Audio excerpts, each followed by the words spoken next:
Hello, I'm B. Come along with me while I talk about grace. Let's explore what grace is and why it's important. So, I have been thinking a lot about grace lately. It's been on my mind. I've had some things happening in my own life where I have experienced grace and given grace. And grace is just one of those things that is so important and we don't have enough of in our society. If we look around us, in the world around us, what we see is a lot of self-righteousness, a lot of condemnation, people being very judgmental of one another, pointing fingers at one another, blaming and shaming, and just pointing out all the things that are wrong with the people around us, with the people that we disagree with, people with various political opinions or religious opinions, spiritual opinions, whatever the case may be. We hear people, when we talking out of their woundedness, when we experience trauma or we experience betrayal or hurt or harm in some way, we often take that opportunity to shut down ourselves and close off to the other person, and that causes us to be more closed-minded to that other person, and we forget the other person's humanity. We forget why people do things that are hurtful and harmful. We forget why people are the way that they are, that we're all just human beings and we all make mistakes. We all do really stupid things, and we all have the capacity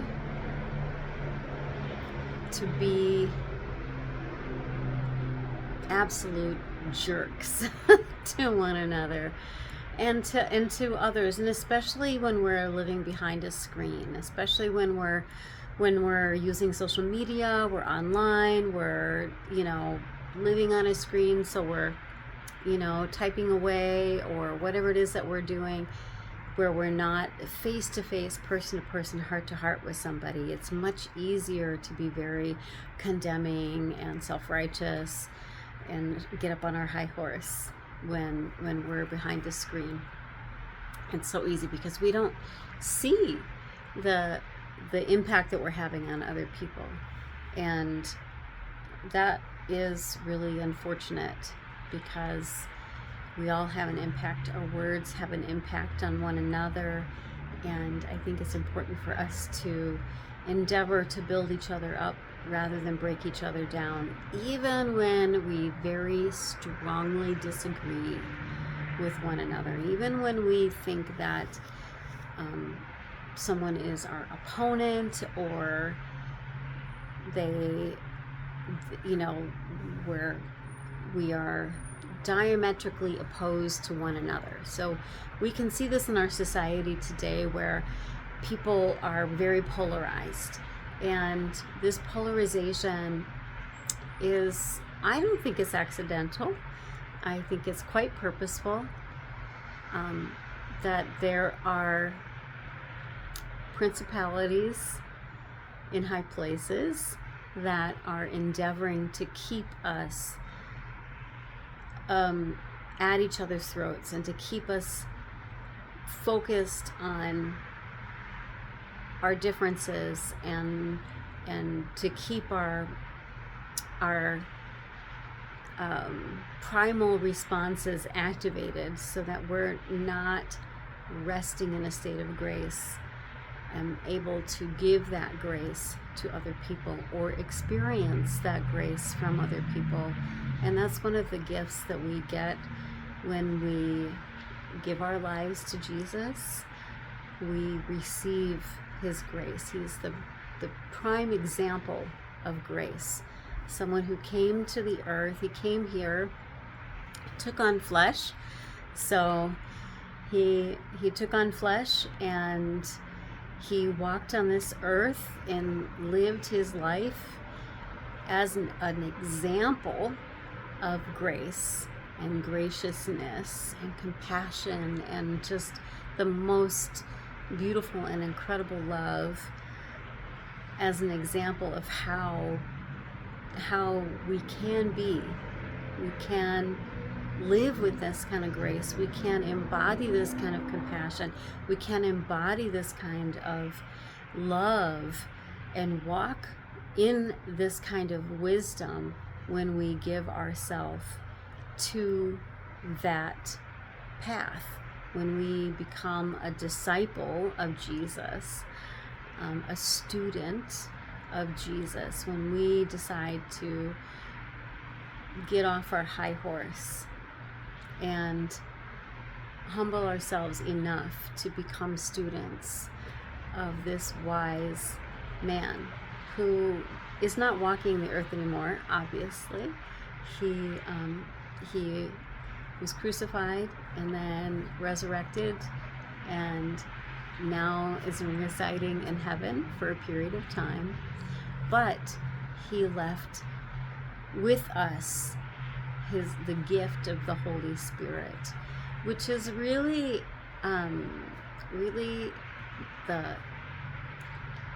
you could think of it as his energy, the Christ energy, the Holy Spirit. And the Holy Spirit is the essence of wisdom and discernment, and that is a gift that he has freely given to us.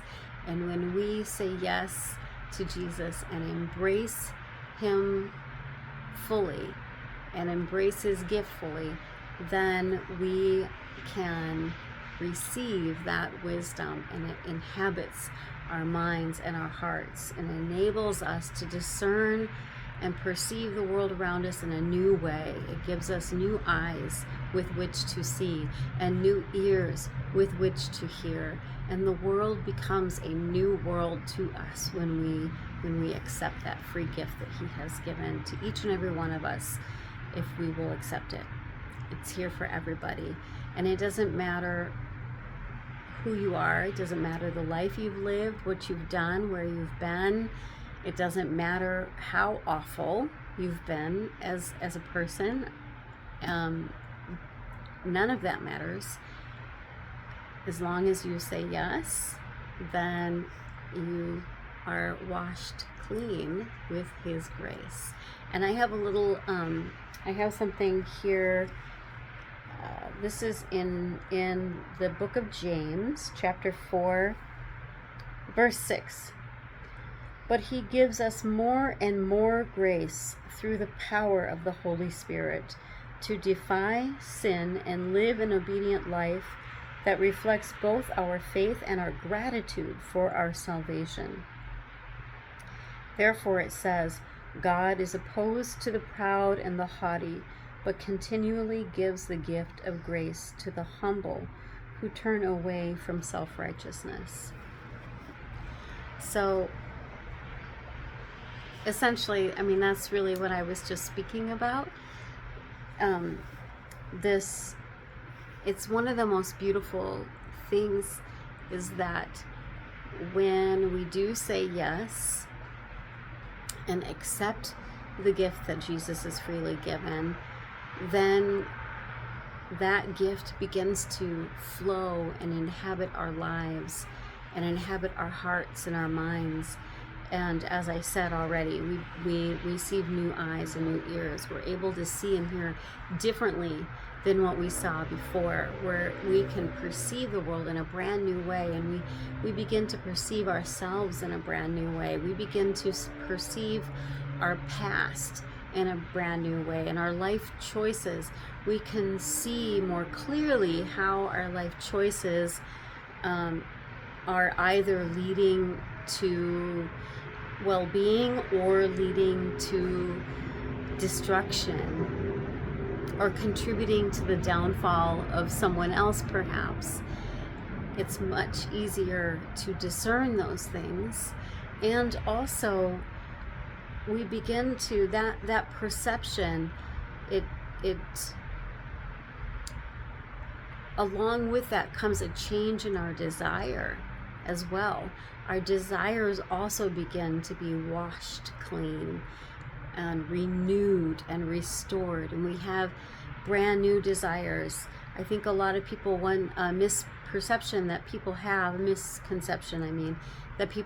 often is that, you know, when someone becomes a Christian, that they go out and they change everything, and they decide to, you know, they have to like walk this perfect path and all of these things. They have to do all these things to be a perfect whatever. But that's not actually what happens. What happens is that he does that work inside of us. That it's a process that happens not from the outside in, but from the inside out. There's no work involved. There's no striving involved in changing. It just happens from the inside. The desires are just changed, and it's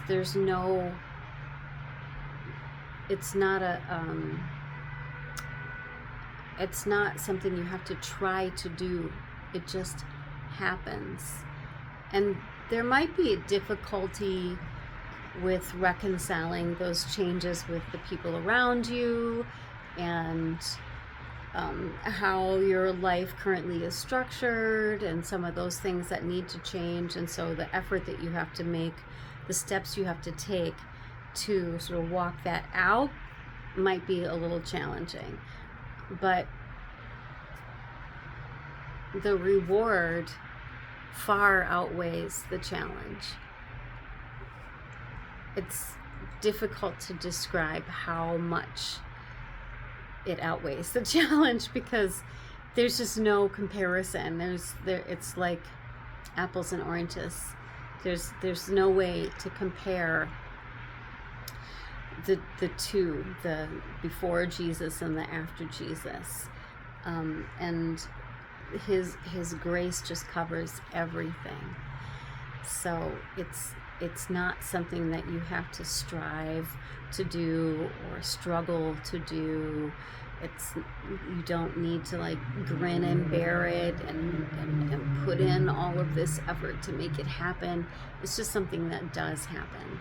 And as this process continues, and it is a process, it's often referred to as the process of sanctification, which is like a cleansing. And if you've ever done a kind of cleanse before, like a food cleanse, or take a break from social media for a while, or anything of that nature, it's a process. It takes time, and it happens over time, and you notice the benefits more and more. But the more time that you spend in that cleansing process, the more you notice the changes, the more you notice the benefits of it, the more clarity you have about what it's doing for you, and the more clarity you have about things that were maybe impacted by what you were doing previously that you stopped doing.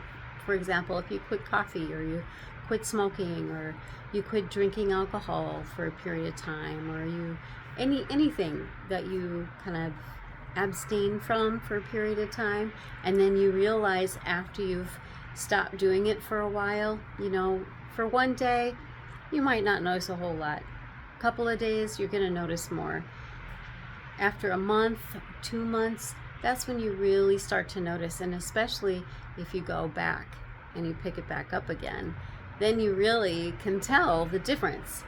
And it's like night and day. And that's what it's like when you accept Jesus in your life, and you begin to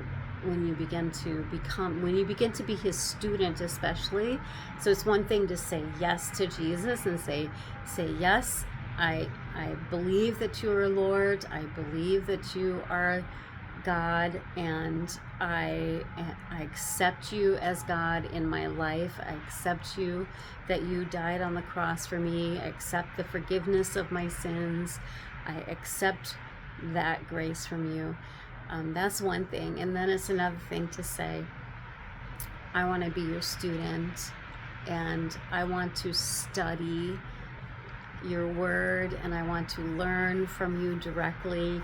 Please come into my life and teach me, and reveal yourself to me, and reveal your teachings to me, and reveal who I am in your eyes, right? Then you begin to see things very differently. And that really kind of ups the ante on that whole sanctification process.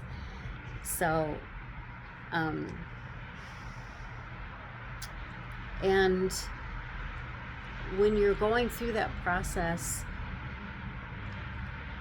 one of the things that happens is you start to feel a greater sense of giving grace to others, because you become so acquainted with your own fallibility, your own humanity, without it being covered over by any kind of defense mechanisms. You're able to see clearly, and by seeing clearly, you also can see others, and that grace that the Lord extends to you, you are more readily able to extend that grace to others, and you have a greater desire to extend that grace to others, because what a beautiful gift it is. What a beautiful gift it is. And when we can all do that with and for one another, we can truly change this world. We can truly live in a land that is filled with grace, and filled with compassion, and filled with love, which is something I think that we all want. We all want to have a world that is more loving, and that is more gracious, and more compassionate. And we get caught up in the sort of hierarchies or the systems that are created in order to try and attain that, when none of that really matters. We don't have to worry about how that happens. We just need to accept the grace that is coming, and then extend the grace to others, and trust that that is enough, and that will do the change work for us. So it is an inside out change, and it can change the world from the inside out if we all have the courage and the boldness to say yes. So I just encourage you to contemplate that and say yes. Say yes to Jesus. Say yes to his grace, his forgiveness, and his salvation or wholeness that he brings. Allow yourself to be cleansed. Allow yourself to see yourself and the world around you with brand new eyes. With brand new eyes. It is such a gift. It is such a gift. So I pray that you receive that gift and give it a chance to really work in you, and see what you see. What will you discover if you allow that grace to be at work in your life, and to just increase more grace and more grace and more grace? Who will you become if you allow this process to happen? And what kind of world will we create together when we allow this to happen in our lives? So I encourage you just to think about that. Listen again if you need to, and please do comment, share your thoughts, share your questions, anything that you are thinking about. I would love to hear back from you. Please do put a comment down, and I will see you in the next one.